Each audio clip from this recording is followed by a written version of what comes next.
So hello guys, this is our second lecture on NLM. Now we studied about equilibrium concept, and then we studied about the first law, second law, and the third law of motion, right? But then again, we have to solve more and more problems, and there are certain concepts that you have to know, before solving all those tough problems of advanced mains for your NEET or whatever. So till now, whatever we have studied in that concept, we found out कि sir जो net force होता है, ठीक है, net force अगर equal to 0 होता है, it can be either along x, y और j, जो भी हो, है ना, y और summation of z is equals to 0. तो आपको क्या करना है सर, x के along जितना भी फोर्स ऑपोजिट है सबको इक्वेट करके लिखना है, y के along जितना भी फोर्सेस है सर इक्वेट करके लिखना है, z के along जितना भी फोर्सेस है इक्वेट करके लिखना है. Then you can find out all the equilibrium equations, right? So that's all we studied about, and we've solved quite a few problems accordingly. But then again, ये तो हो गया सर बैलेंस फोर्स. ये क्या हो गया सर, बैलेंस फोर्स. मतलब दोनों साइड में बैलेंस्ड हो रहा था. बैलेंस फोर्स मतलब देखो, अगर कोई भी बॉडी ऑफ मास m होगा, कोई भी बॉडी ऑफ मास m होगा, ऊपर टेंशन T लगेगा, नीचे m इक्विलिब्रियम में है, मतलब दोनों फोर्सेस जो है वो बैलेंस्ड है. ठीक है, यहाँ पर क्या फोर्स लग रहा है सर, बैलेंस फोर्स लग रहा है. मतलब T is equal to mg, मतलब दोनों इक्वल एंड ऑपोजिट, मतलब बैलेंस फोर्स है ना. तो जब बैलेंस फोर्स लगता है, when a balanced when balanced forces act, when balanced forces act, system or the body remains at rest. Remains at rest बोलने से थोड़ा गलत होगा sir, remains at equilibrium. Why? Because equilibrium का मतलब ये नहीं है कि बॉडी रेस्ट पे हो, रेस्ट पे है. इक्विलिब्रियम का दो कंडीशन हो सकता है, इधर बॉडी इज एट रेस्ट और मूविंग विद कांस्टेंट स्पीड या यूनिफॉर्म स्पीड या यूनिफॉर्म वेलोसिटी, है ना सर. तो इसको इक्विलिब्रियम कंडीशन बोला जाता है. तो अभी नेक्स्ट क्या होगा sir, unbalanced forces. Unbalanced forces का मतलब क्या है, जहां पर बॉडी मूव करेगा. आप सर खुद बताओ सर, सपोज यहाँ पर एक बॉडी ऑफ मास m है, इस डायरेक्शन में कुछ F1 लगा होगा सर, इस डायरेक्शन में कुछ F2 लगा होगा. अगर मैं यहाँ पर बोलूं sir F1 is equal to F2, तब क्या होगा सर, बॉडी कैंसिल आउट हो जाएगा. तो यहाँ पर F नेट कितना हो जाएगा सर, 0 हो जाएगा. Yes, because both of them are equal and opposite, right. तो ये बॉडी क्या होगा सर, रेस्ट पे रहेगा, won't move, right? Won't move. अभी सिंपल भाषा में एकदम सीखो चीजों को, है ना. won't move. Unbalanced force मतलब क्या है, there has to be unbalanced or there has to be a difference in the F net. मतलब सपोज अगर F net इधर 10 न्यूटन है, पीछे की तरफ सपोज मैंने लगाया 8 न्यूटन का, ठीक है, 10 न्यूटन 8 न्यूटन. अभी ये यहाँ पर जो है ना, ये जो फोर्स है ना सर, ये कैंसिल आउट नहीं होगा. क्यों नहीं होगा सर, ऑपोजिट तो है लेकिन इक्वल नहीं है. सो यहाँ पर कुछ F net आएगा. उस F net का वैल्यू कितना होगा sir, F net here would be 10 minus 8, that is 2 Newton. समझ में आ रहा है. मतलब इस बॉडी पे अभी सर डोमिनेटिंग फोर्स कौन सा है, जो बड़ा वाला है वो डोमिनेटिंग फोर्स होता है और एक्सीलरेशन उसी के डायरेक्शन में होता है. तो यहाँ पर 10 Newton is the dominating force. तो ये बॉडी किस डायरेक्शन में मूव करेगा सर, इस डायरेक्शन में मूव करेगा विद अ कांस्टेंट एक्सीलरेशन है. अभी यहाँ पर F net लगा, कौन सा F net लग रहा है सर, 2 न्यूटन का. तो अगर मैं आपको एक्सीलरेशन का वैल्यू पूछूं, तो सपोज ये 2 kg का ब्लॉक था सर, तो F net क्या लिखूंगा सर, F net क्या होता है, mass into acceleration, right. F net क्या होता है, मास इनटू एक्सीलरेशन. तो अगर मैं आपको बोलूं यहाँ पर F net कितना लग रहा है सर, 2 न्यूटन का लग रहा है, क्योंकि आगे की तरफ 10 न्यूटन और पीछे की तरफ 8 न्यूटन कैंसिल आउट होकर कितना फोर्स बचा सर, 2 न्यूटन बचा. ठीक है सर. तो 2 newton is equals to mass कितना है, 4 kg इनटू एक्सीलरेशन. तो यहां से एक्सीलरेशन का वैल्यू क्या निकल के आता है सर, 2/4, है ना. That means 1/2. That's it. समझ में आ रहा है. So that is acceleration. Acceleration का वैल्यू आया 1/2 metre per second square. That's it. So this is how you solve. यहां पर क्या फोर्स लगा सर, अनबैलेंस्ड फोर्स था. ये क्या था सर, अनबैलेंस्ड फोर्स. तो जब भी अनबैलेंस फोर्स लगेगा, body will start moving. Simple बात है. When unbalance force will act, body will start moving. समझ में आ रहा है. When unbalance forces will act, body will start moving. लिख सकते हो, when unbalanced forces will act, body will start moving. Otherwise it would be in equilibrium only. ठीक है सर, वही आपको समझना है. ठीक है, सिंपल, बाकी कुछ नहीं समझना है सर. वही होता है अनबैलेंस फोर्स, है ना. तो अनबैलेंस फोर्स आते ही left to study about the motion. है ना sir. Suppose for example sir, अगर मैं आपको बोलूं सर कोई भी sir block of mass m जो है ऐसा जा रहा है, कुछ भी आप एग्जांपल लेके कर सकते हो, है ना, any you can take up any example.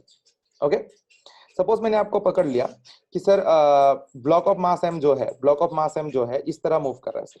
Suppose यहाँ पर आप पकड़ लो सर, हम कुछ भी मास पकड़ लेते हैं, ऐसा ऐसा कुछ है, यहाँ पर जो है एक 3 kg ब्लॉक का मास था, मतलब 3 kg का मास था।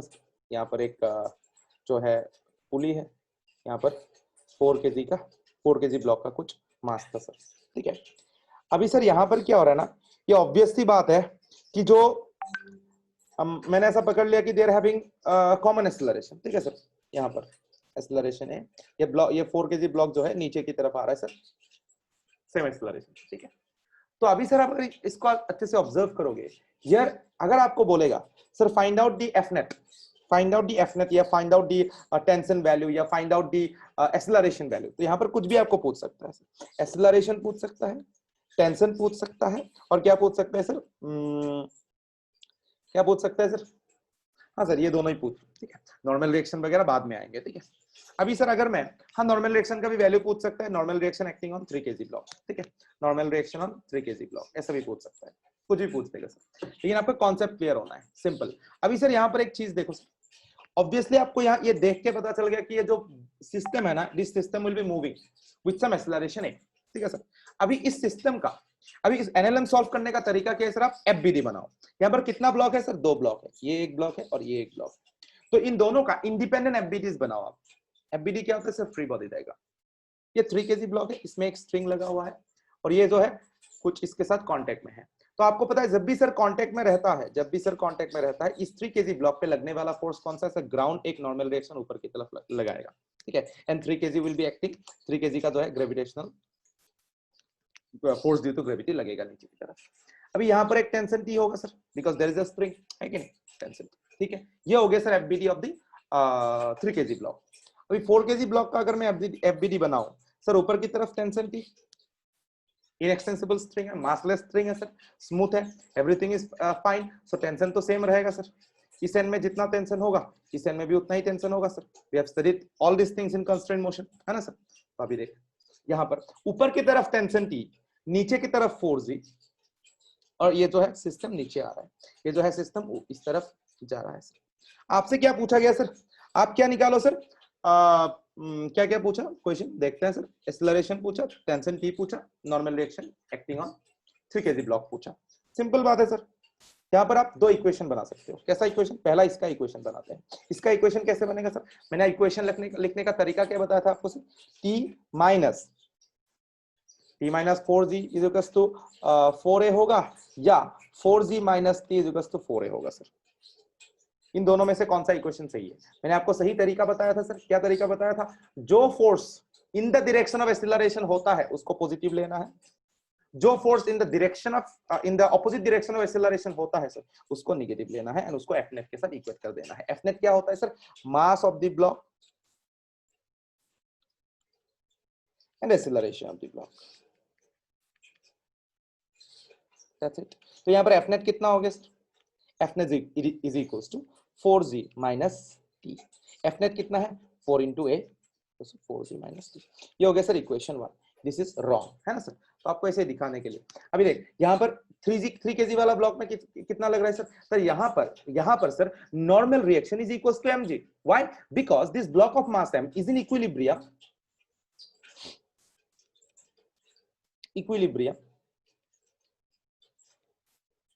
along y direction, along y direction। why, because this block is not moving along y, मतलब ये ब्लॉक 3 kg जो ब्लॉक है ना वो y डायरेक्शन में मूव नहीं कर रहा है सर। तो y डायरेक्शन में ये क्या है सर, इक्विलिब्रियम पे है, मतलब ऊपर जितना फोर्स लग रहा है नीचे जितना फोर्स लग रहा है वो इक्वल एंड ऑपोजिट इक्वल होना पड़ेगा। सो यहाँ पर क्या हो गया सर, यहाँ से एक चीज पता चल गया कि normal reaction is equal to mg, मतलब नॉर्मल रिएक्शन का वैल्यू कितना हो गया sir, 3 into g, that's it. So हमको पहला वाला जो क्वेश्चन था, दूसरा वाला जो क्वेश्चन था sir, third one, normal reaction acting on 3 kg block हमको मिल गया सर, है ना। अभी इसका इक्वेशन बनाते हैं, क्योंकि ये जो 3 kg ब्लॉक है सर आगे की तरफ मूव कर रहा है, it is not in equilibrium, it is not in equilibrium. That means sir F net is equal to ma फिर से लिखना है, 3 kg ब्लॉक के लिए सर, 3 kg ब्लॉक के लिए देखो sir, F net is equal to M है। एफ नेट क्या है सर, यहाँ पर टोटल लगने वाला फोर्स क्या है, क्या है sir, normal reaction and 3g तो mg तो कैंसिल आउट हो गया, इक्वल एंड ऑपोजिट इक्वल कर दिया इसको। यहाँ पर लगने वाला फोर्स क्या बचा सर, सिर्फ tension T, and this tension T is in the direction of acceleration, this tension T is in the direction of acceleration. तो यहाँ से आपको क्या पता चला सर, यहाँ से एफ नेट जो है, F net is equal to T, पीछे की तरफ तो कुछ फोर्स है ही नहीं, सो एफ नेट क्या है sir, mass of the block, acceleration of the block, so thrice A is equal to T, that's it. ये हो गया सर इक्वेशन 2। समझ में आ रहा है, समझ में आ रहा है? I hope you are getting it, I hope you have understood everything. Okay, तो यहां से क्या पता चला सर, यहां से पता चला कि सर 4g है ना यहाँ पर, हाँ तो इसको ले लो सर आप 40 directly, 40 minus t should be equal to 4a and 3t should be equal to sir 3t या t था, कहां गया equation, 3a should be equal to t, okay 3a should be equal to t। तो यहां से इस equation 2 से sir आपको टेंशन का वैल्यू मिल गया, तो आप t को इस इक्वेशन 1 में पुट करो, t का वैल्यू खेल खत्म हो गया, 40 minus 3a is equal to 4a। तो यहां से क्या पता चल गया sir, 40 should be equal to 7a, यहां से एक्सेलरेशन का वैल्यू मिला sir 40/7, that's it. So this is how you solve NLM. This is how you solve system of forces. समझ में आ रहा है सर? That's it. यहां से आपको टेंशन का वैल्यू भी मिल गया, एक्सेलरेशन का वैल्यू मिल गया, put the value of acceleration in equation 2, you'll get the value of tension sir, 3 into 40/7, that's it. Side इनकून 12, simple. You have got acceleration value, tension value and normal reaction value as well. So whatever they were asking, you have got all the answers. So this is how you solve problems. Okay, so simple. और लेते हैं sir, suppose sir ऐसा आपका एक question है, ये block of mass m है, ये है, एंड देन सर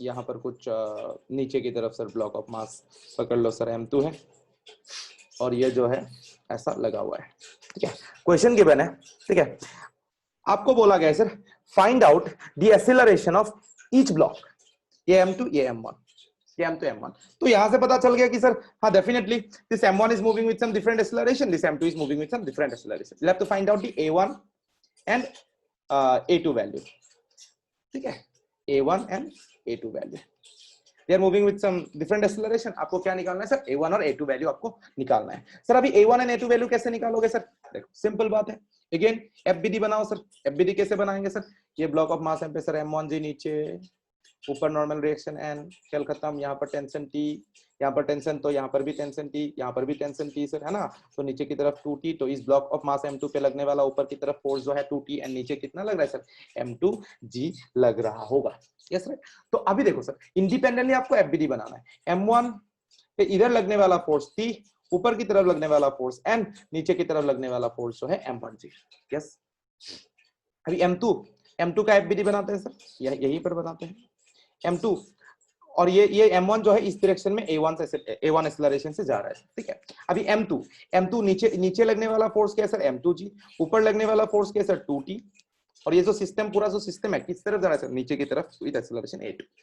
तो अभी आप इक्वेशन बना सकते हो सर, इसका इक्वेशन 1 बनाएंगे, इसका इक्वेशन 2 बनाएंगे, m1 का इक्वेशन बनाएंगे, कैसे सर, अभी देखो फिर से sir m will get cancelled out with m1g, why, because this block of mass m1 is at equilibrium along y direction में ये तो मूव कर ही नहीं रहा है, तो m1 should be equal to mg, equal and opposite got cancelled out, ठीक है। तो हमको इक्वेशन जब लिखेंगे m1 का, तो हम लोग सिर्फ क्या कंसीडर करेंगे सर, टेंशन T को कंसीडर करेंगे, दैट मींस F net हमेशा आपको ये याद रखना है sir, F net is equals to ma, that's it।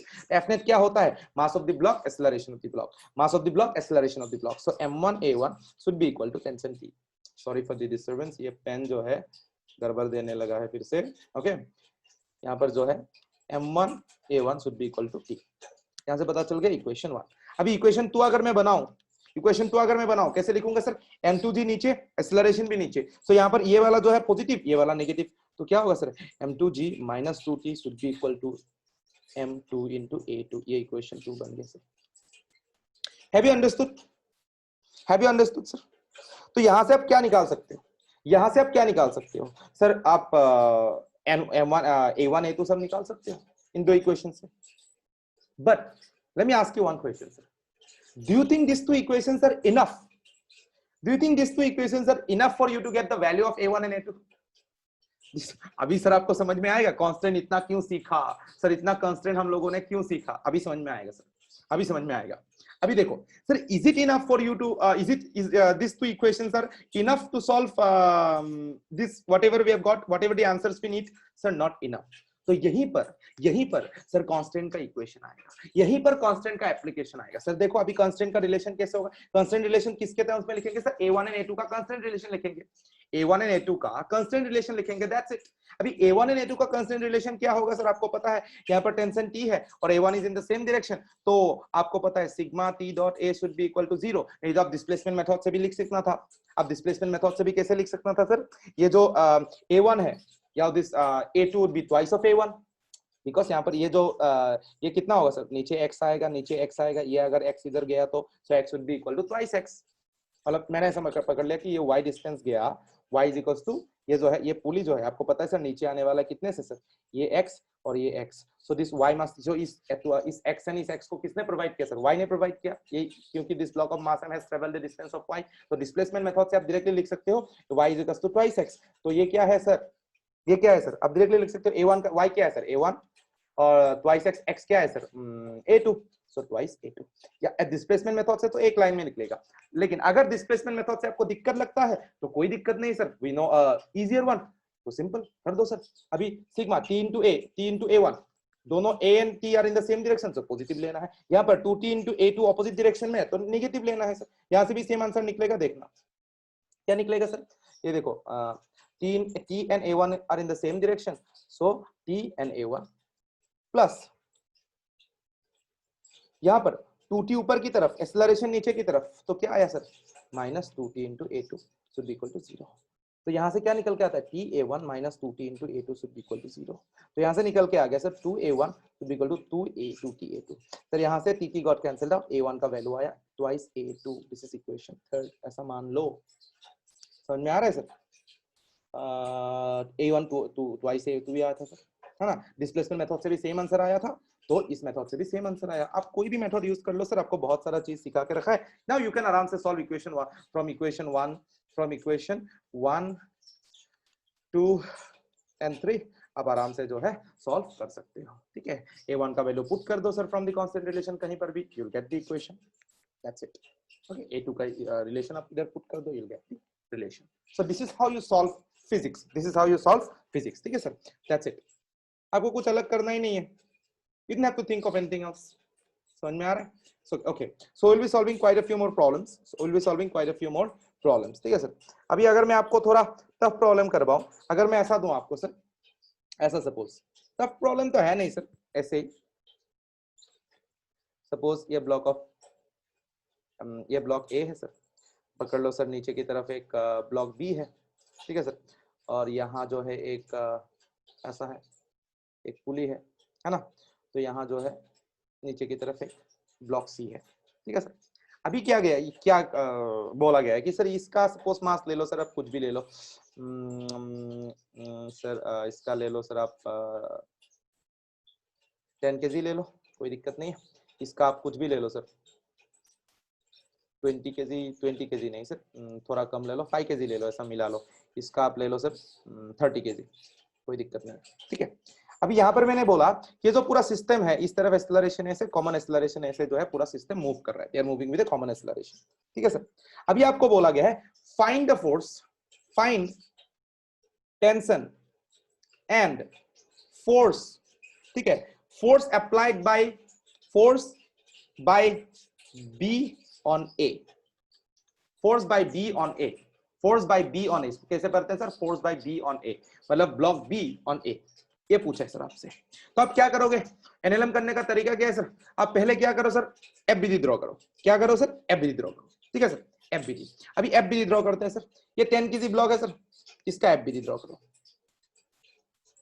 समझ में आ रहा है सर? FBD draw. अभी देख, इस 10 kg ब्लॉक पे सर क्या क्या लग रहा है सर? इस डायरेक्शन में टेंशन टी लग रहा है ना सर? इस डायरेक्शन में टेंशन टी लग रहा है, हाँ सर टेंशन टी मैंने लगाया। ऊपर की तरफ कुछ ग्राउंड अपना नॉर्मल डायरेक्शन लगाएगा, Na पकड़ लो उसको। नीचे की तरफ mg, 10g पकड़ लो, कोई दिक्कत नहीं। अब ये जो ब्लॉक ए है, ये ब्लॉक बी के साथ एक कॉन्टेक्ट सरफेस में, देखो कॉन्टेक्ट सरफेस में है, तो ये ब्लॉक बी भी इस तरफ कितना फोर्स लगाएगा sir, normal reaction N B लगाएगा, और ये ब्लॉक 10 kg भी सर इस तरफ एन कुछ लगाएगा, ये एन एन बी जो है इक्वल है, ठीक है। तो यहाँ पर आप डायरेक्टली लिख सकते हो एन, मतलब ऐसा ले लिया मैंने, N A N B equal and opposite force लगाएगा, है ना, equal and opposite, because they are in contact सब एक साथ जाना है, सेम एक्सेलरेशन से जा रहा है, so equal and opposite force लगाएगा, there is no F net in between the blocks, okay. अभी दे शेयर है कॉमन कांटेक्ट। अभी देख सकते खत्म हो गया ये 10 kg का एफबीडी, है ना। अभी सर ब्लॉक बी का एफबीडी बनाओ 5 kg वाला ब्लॉक का, है ना।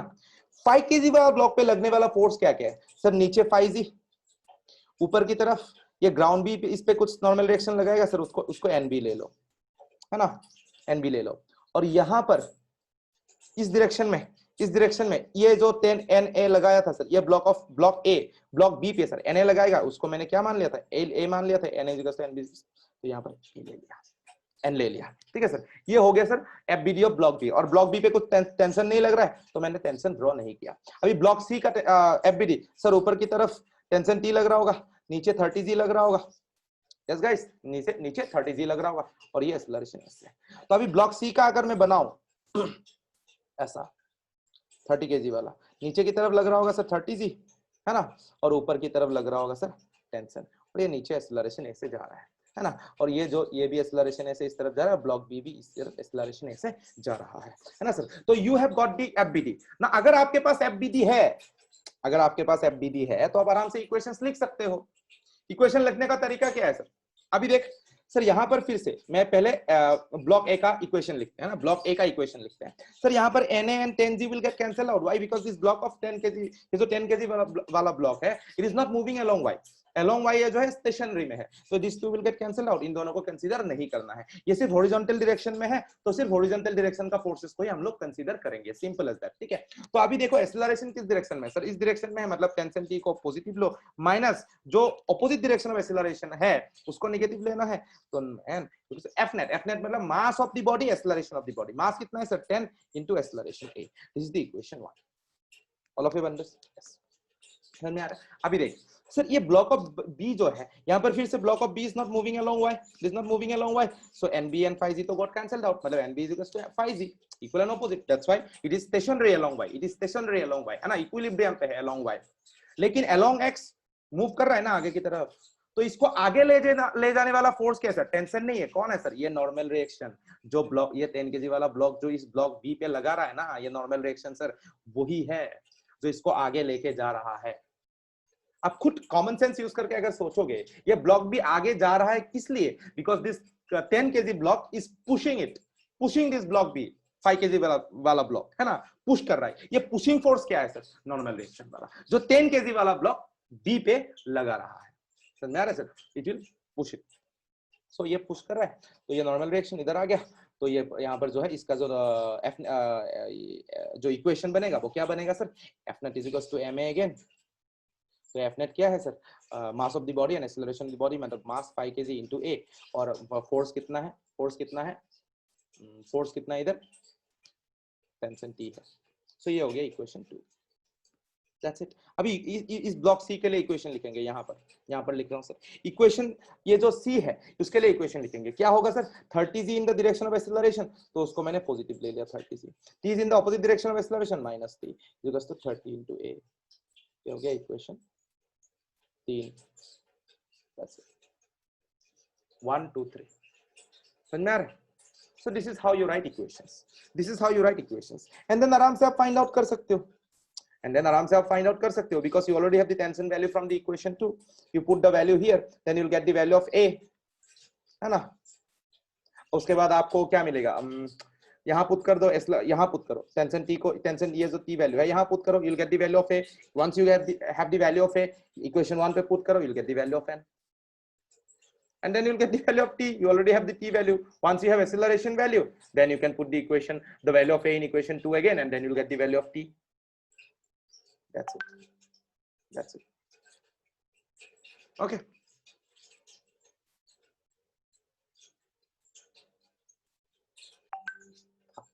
तो आपको जो है वो समझ में आ गया, ठीक है sir. So that's how you can find out anything and everything, ठीक है। आपको जो भी पूछा जाएगा यू कैन आराम से सॉल्व विदाउट एनी प्रॉब्लम, ठीक है। And will be solving many more problems in the class, okay, tomorrow, ठीक है।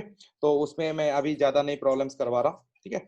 अभी हम लोग will go ahead with the other concepts, ठीक है। जैसे वेइंग मशीन का तो आज हम लोगों ने कर लिया था, ठीक है, प्रॉब्लम, और वेइंग मशीन का और डिटेल्स में हम लोग क्वेश्चंस करेंगे, ठीक है। उससे पहले एक स्प्रिंग का कॉन्सेप्ट सिखाता हूँ। Spring already we have learned, but still you need to learn a little, ठीक है। हमेशा एक बात याद रखना सर, अगर यहाँ पर ब्लॉक ऑफ मास m है, यहाँ पर कुछ स्प्रिंग है, स्प्रिंग कैसे लगता है, कैसे आपको यूज करना है, मतलब इक्वेशन में, ठीक है, कैसे यूज करना है। देखो सर, यहाँ पर कुछ अगर अप्लाइड फोर्स है, यहाँ पर अगर कुछ अप्लाइड फोर्स है, आपको मैंने बोला कि ये जो ब्लॉक ऑफ मास m है ना, यहाँ पर कुछ मैंने फोर्स F लगाया, that means this block will move ahead, that means this spring will get extended, this spring will get extended by some distance x। मतलब क्या है, इस स्प्रिंग का हमेशा टेंडेंसी क्या रहता है, to be in its natural length, to be in its natural length, वो प्रॉपर्टी ऑफ दिस स्प्रिंग है सर, है ना।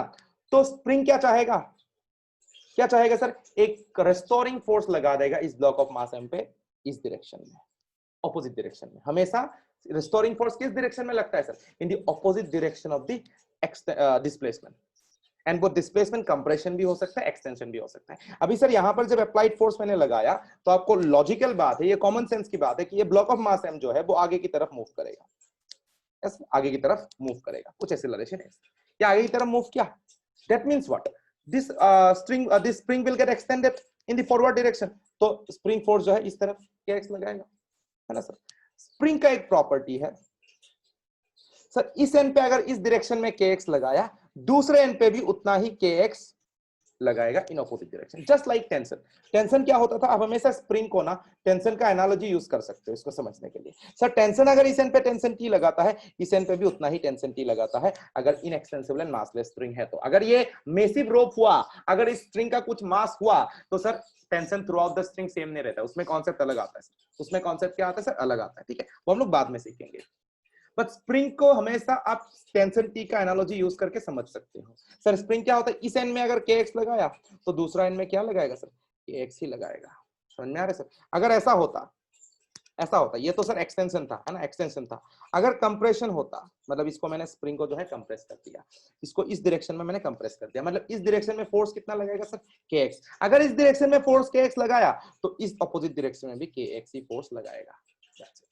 इक्वल एंड अपोजिट होता है, both the ends, both the ends में कितना फोर्स लगाता है sir, equal and opposite force लगाता है, दैट्स इट। स्प्रिंग आप ले लो, स्प्रिंग ऑलवेज applies, apply मतलब equal and opposite force, magnitude कितना होता है kx at both the ends, at both the ends। अभी स्प्रिंग का प्रॉब्लम्स करने जा रहा हूं, तो ये कॉन्सेप्ट समझना जरूरी है to be able to solve the problem. बाकी कॉन्सेप्ट जो जितना भी हम लोगों ने सीखा in the last class, that's enough. समझ में आ रहा है सर, अभी देखो ये समझ में आ गया, that's the way it is, that's how spring works, है ना सर। तो अभी सर अगर आपको क्वेश्चन आएगा, कुछ भी क्वेश्चन आ सकता है सर, कोई दिक्कत नहीं है। अगर ये ब्लॉक ऑफ मास m है, सपोज आप पकड़ लो सर, यहाँ पर 5 kg है, बीच में सर एक स्प्रिंग है, यहाँ पर जो है 10 kg वाला ब्लॉक है सर, है ना। तो मैंने कुछ लगाया सर, पकड़ लो सर 20 न्यूटन का फोर्स लगाया, कितना लगाया सर, 20 न्यूटन का फोर्स लगाया, ठीक है। एट दैट इंस्टेंट आपको बोला गया कि सर यहाँ पर जब मैंने 20 न्यूटन का फोर्स लगाया, ऐसा बोला गया था कि ये जो ब्लॉक है सर, वो कुछ 4 मीटर पर सेकेंड स्क्वायर से जो है आगे जाने लगा। So you have to find out the acceleration of block A, इसको ए मान लो, इसको बी मान लो, मान सकते हो सर, कोई दिक्कत नहीं है। तो block of B, acceleration of B जो है आपको, sorry acceleration of A sorry acceleration of A आपको निकालना है, already you have the acceleration of B, आपको निकालना है। तो यहां पर आप क्या करोगे सर, सिंपल क्या करोगे, देखो सर ये 10 kg का एफबीडी बनाओ, 10 kg का एफबीडी बनाओ, और 5 kg का एफबीडी बनाओ। अगर ये सिस्टम 10 kg आगे जा रहा है, तो ये 5 kg भी आगे जाएगा कुछ एक्सेलरेशन से, है ना।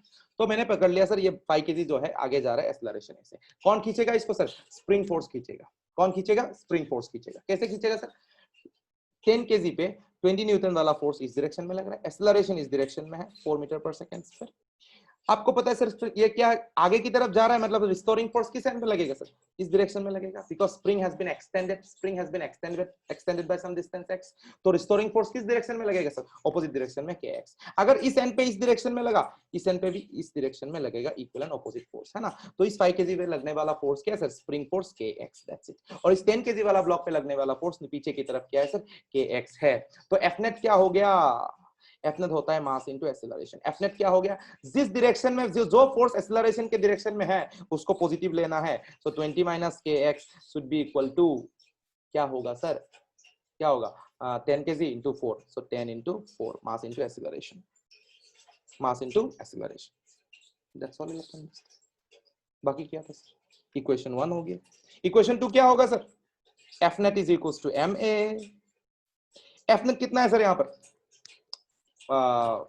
फोर्स लगने वाला फोर्स कैसे है, सिर्फ kx है, सिर्फ kx है ना, तो kx लग गया, should be equal to 5 into acceleration। समझ में आ रहा है, yes, that's it, that's it. इसमें क्या है सर, अभी अगर मैं यहां से करूं, यहां से मैं आराम से kx का वैल्यू निकाल सकता हूं। kx का वैल्यू क्या निकाल सकता हूं सर, यहां से आराम से जो है kx का वैल्यू निकाल सकता हूं। यहाँ पर जो है 40 न्यूटन हो गया ना, तो इसको थोड़ा कम करना था। ओके ठीक है, कोई दिक्कत नहीं, ठीक है ठीक है, कोई दिक्कत नहीं। यहाँ से सर kx का वैल्यू कितना निकल के आएगा, kx का वैल्यू निकल के आएगा 20 minus 40 that is 20 Newton, minus 20 Newton, जो भी हो कर लो। तो इस एक्सेलरेशन kx माइनस 20 न्यूटन 5 है, तो एक्सेलरेशन का वैल्यू कितना आया, -4 मीटर पर सेकंड। मतलब ये रिटार्डेशन हो रहा है, मतलब ये जो है मैं थोड़ा मैग्नीट्यूड जो वैल्यूज मैंने लिया वो थोड़ा गड़बड़ हो गया, कोई दिक्कत नहीं, आपको सिस्टम समझ में आना चाहिए, दैट्स इट। आपको क्या समझ में आना चाहिए, सिस्टम समझ में आना चाहिए, बाकी कुछ नहीं, आपको करने का तरीका समझ में आना चाहिए। अगर मैं कुछ सिंपल वैल्यूज लेता हूँ सर, सिंपल वैल्यूज लेते हैं जहां पर आंसर आएगा, जहां पर आंसर आएगा सर, ये सर 5 kg वाला ब्लॉक ले लो सर, यहाँ पर कुछ ले लो सर, कुछ भी ले लो, 10 kg ले लो फिर से।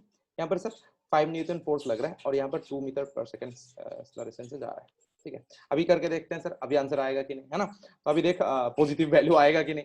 तो फिर से जो है इसको मैंने एक्सटेंड कर दिया इस तरफ, तो आपको पता चल गया सर रिस्टोरिंग फोर्स जो है यहाँ पर kx लगने वाला है, क्योंकि अंदर स्प्रिंग है। जब भी स्प्रिंग दिखा kx का चीज जो है दिमाग पे लाओ। कैसे लगाता है सर, दूसरा है दो बोथ दी एंड्स पे ऑपोजिट डायरेक्शन में, ठीक है। अगर एक्सटेंशन है तो ऐसे लगाएगा, देखो ऐसे, हमेशा इसको डायरेक्टली याद कर लो आप, kx ऐसे लगेगा, ऐसे लगेगा,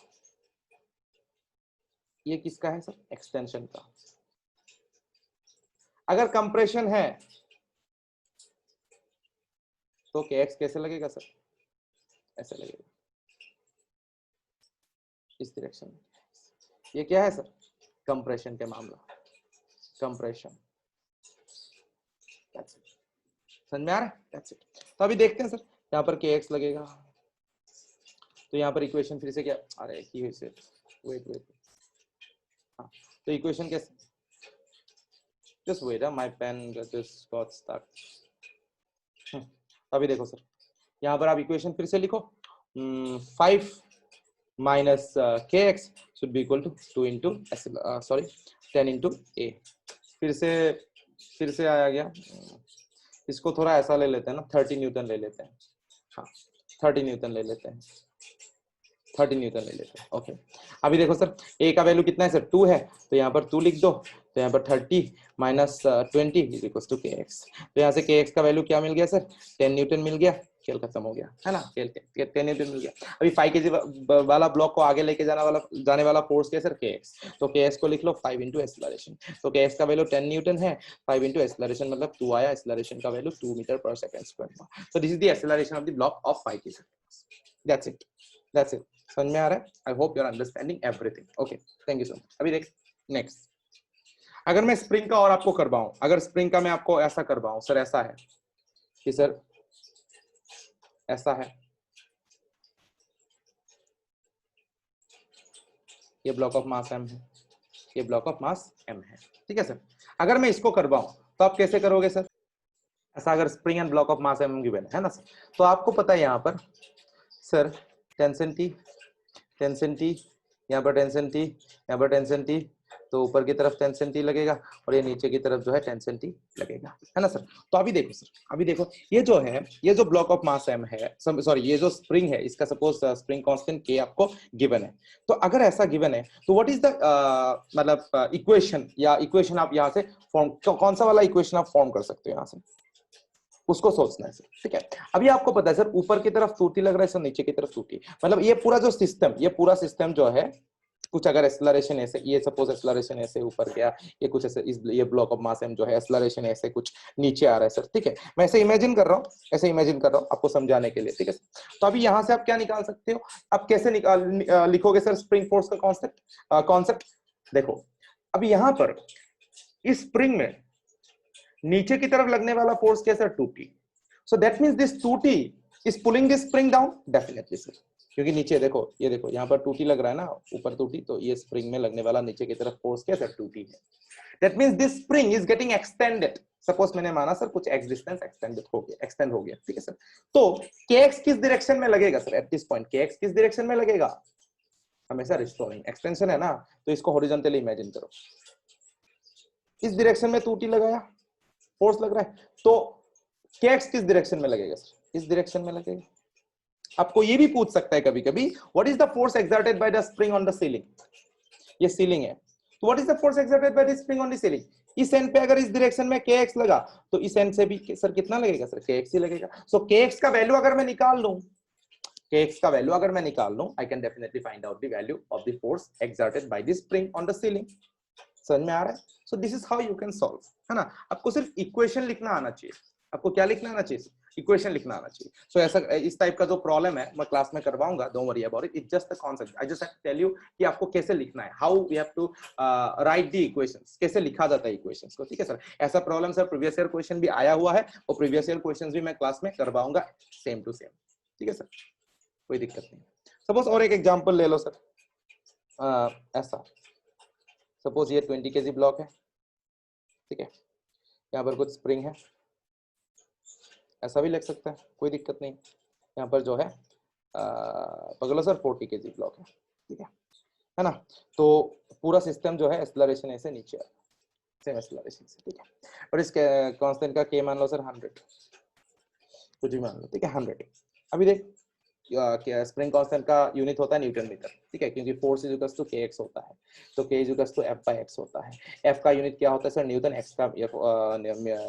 x का जो यूनिट होता है वो मीटर होता है। सो nm लिखा जाता है, ठीक है, यूनिट ऑफ k, इस पे कंफ्यूज मत रहना, ठीक है। तो अभी देख सर यहाँ पर मैं क्या कर सकता हूँ, अभी देखो सर, आपको पता है ये 40 kg वाला जो ब्लॉक है ये नीचे की तरफ आएगा, 40g is pulling it down, tension T ऊपर लगा, yes guys tell me yes और नो, टेंशन T ऊपर लगा। इस देखो स्प्रिंग का मतलब थोड़ा एक्सटेंड करके बनाओ, टेंशन T ऊपर लगा तो इस स्प्रिंग पे भी नीचे की तरफ टेंशन T लगेगा, है ना। तो अभी देख यहाँ जितना टेंशन, यहाँ पर देखो इसको पुल कर रहा है, इसको पुल कर रहा है ना। तो अभी देख यहाँ उतना टेंशन लगेगा, यहाँ उतना टेंशन T लगेगा, यहाँ भी उतना टेंशन T लगेगा, यहाँ पर भी उतना ही टेंशन T लगेगा, है ना। तो अगर ये टेंशन T पुल कर रहा है, मतलब इस स्प्रिंग पे लगने वाला kx किस डायरेक्शन में होगा सर, इस डायरेक्शन में होगा, और नीचे की ये टेंशन T ऊपर की तरफ पुल कर रहा है, टेंशन T यहाँ पर kx किस डायरेक्शन में लगेगा, इस एंड पे kx नीचे की तरफ लगेगा। सिंपल हॉरिजॉन्टली इमेजिन कर लेना है, मतलब चीजों को, इस डायरेक्शन में kx लगा तो इस डायरेक्शन में kx लगेगा। अगर ऐसा है स्प्रिंग, इस डायरेक्शन में इस एंड पे kx लग रहा है तो इस एंड पे kx लगेगा। Both of them have to be equal and opposite, that's it. आपको वही इमेजिन करना है, बाकी कुछ इमेजिन नहीं करना है। तो यहां से एक बात पता चला, क्योंकि पूरा सिस्टम जो ये स्प्रिंग जो है वो sir spring and spring these are all what, massless. यहां से एक बात पता चला सर, एट दिस पॉइंट ऊपर की तरफ कितना फोर्स लग रहा है सर, kx लग रहा है, नीचे की तरफ कितना लग रहा है सर, टेंशन T लग रहा है ना, नीचे की तरफ टेंशन T लग रहा है। सो एट दिस पॉइंट क्या इक्वेशन बनेगा सर, इस पॉइंट का अगर मैं FBD बनाऊं, इस पॉइंट का FBD बनाऊं तो क्या बनेगा sir, T should be equal to K x। समझ में आ रहा है। having said that कि x is the extension in the spring, मैंने ऐसा मान लिया कि जो है ये ब्लॉक ऑफ 40 kg वाला जो ब्लॉक है ये नीचे की तरफ आ रहा है और ये जो स्प्रिंग है इसका कुछ x डिस्टेंस एक्सटेंशन हुआ, तो t इक्वल्स टू kx है ना, क्योंकि इस बॉडी पे जो मैंने एक्सटेंड करके जो FBD बनाया यहाँ पर लगने वाला जो टेंशन है T है और ऊपर की तरफ kx लग रहा है, जो tension T equals to kx ऐसा हम लोग मान सकते हैं, है ना। और अभी 40g वाला का इक्वेशन क्या बनेगा सर, 40g का जो इक्वेशन है वो क्या बनेगा सर, कैसा बनेगा देख, 40g ऊपर की तरफ टेंशन है, नीचे की तरफ a है, तो 40g is the positive because it is in the direction of acceleration, तो 40g minus t should be equal to 40 into a, that's it, समझ में आ रहा है। इक्वेशन 1 अभी what is the value of tension, what is the value of tension, what is the value of tension, यहां से पता चलेगा टेंशन का वैल्यू, क्योंकि इस ब्लॉक ऑफ मास 20 kg को सर आगे ले जाने वाला फोर्स क्या है सर, टेंशन है, कितना एक्सेलरेशन a है, तो यहां से क्या निकल के आगे sir, tension is equal to F net is equal to m है, तो 20 into a, तो टेंशन का वैल्यू आया सर 20 into a, तो यहां से पता चला कि 40g माइनस कितना होगा, t का वैल्यू कितना मिला यहाँ से sir 220a should be equal to 40 into a, that's it। क्या यहां से मेरे को a का वैल्यू मिल सकता है, बिल्कुल मिल सकता है, तो once I have the a value, क्या यहाँ पर a का वैल्यू पुट करके टेंशन t का वैल्यू मिलेगा, तो अगर टेंशन t का वैल्यू मेरे को मिला then I can find out the extension x। आपको क्या पूछा था sir, you have to find out the extension x, मतलब कितना स्प्रिंग एक्सटेंड करेगा वो पूछा था आपसे, that's it, सिंपल।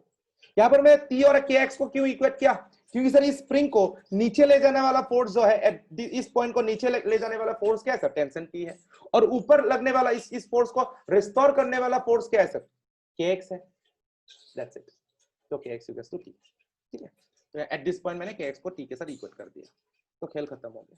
क्या खेल खत्म हुआ, यहाँ से आप एक्सेलरेशन a का वैल्यू निकाल लो, ठीक है, यहाँ 20 को इस तरफ लेके आओ, 40g 60a, 40g equals to 60a, 40g मतलब 400 by 60 to a, यहाँ से क्या निकल के आ गया सर 2 and 2 3, तो एक्सेलरेशन का वैल्यू आया 20/3 मीटर पर सेकंड स्क्वायर। तो इस एक्सेलरेशन का वैल्यू को कहाँ पुट करो सर, इस इक्वेशन में पुट करो, टेंशन का वैल्यू मिल जाएगा 20 into 20/3 जो भी आता है 400/3 आया। उसके बाद इसका वैल्यू को किस कहाँ पुट करो सर, kx का वैल्यू में पुट करो, you already have tension t equals to kx, x का वैल्यू कितना मिलेगा 400/3 बाय k का वैल्यू क्या था सर 100 गिवन था by 100, तो this got cancelled out 4/3 metre, तो x is equals to 4/3 metre. So this is the extension in the spring. So this is how you solve problems. ठीक है guys, I'm extremely very sorry, आज मेरा बिल्कुल ही तबीयत खराब है, मतलब बहुत ज्यादा वीक फील हो रहा है। I will keep this lecture very short, और मैं एनर्जेटिक भी नहीं था शायद, ठीक है, लेक्चर के दौरान, I'm very sorry for that. We shall discuss in the class rest of the problem, जो भी डिस्कस करना है, okay, all those things I will discuss in the class, जितना भी और प्रॉब्लम करवाना है, मतलब स्प्रिंग का और कटिंग ऑफ स्प्रिंग है सर, मल्टीपल स्प्रिंग्स है, वो सब मैं करवाऊंगा, ठीक है, multiple spring, cutting of spring, उसके बाद स्प्रिंग बैलेंस है, वो सब मैं करवाऊंगा, ठीक है। सो टुडे इज 18, आज 18 वाला जो लेक्चर होगा क्लास वाला, उसमें हम लोग बहुत कुछ सीखेंगे नया, don't worry about it, and then 19 and 20 को मेरे को एनएलएम खत्म करना है, सो आई हैव, ये जो शॉर्ट लेक्चर था, आई होप तो आप यहाँ से जितना सीखा ये सीख लो, and then will apply everything in the class tomorrow, जितना भी है, ठीक है। आज थोड़ा मैं मान सकता हूँ sir, I accept the fact that it was quite a boring lecture because of my health, okay, थोड़ा बोरिंग लेक्चर हो सकता है, it was quite boring, I think, I accept that fact, but still आपने कुछ सीखा तो होगा, okay guys, है ना, स्प्रिंग का नया सीखा, ये इंपॉर्टेंट था सीखना, ठीक है, ये इंपॉर्टेंट, ओके,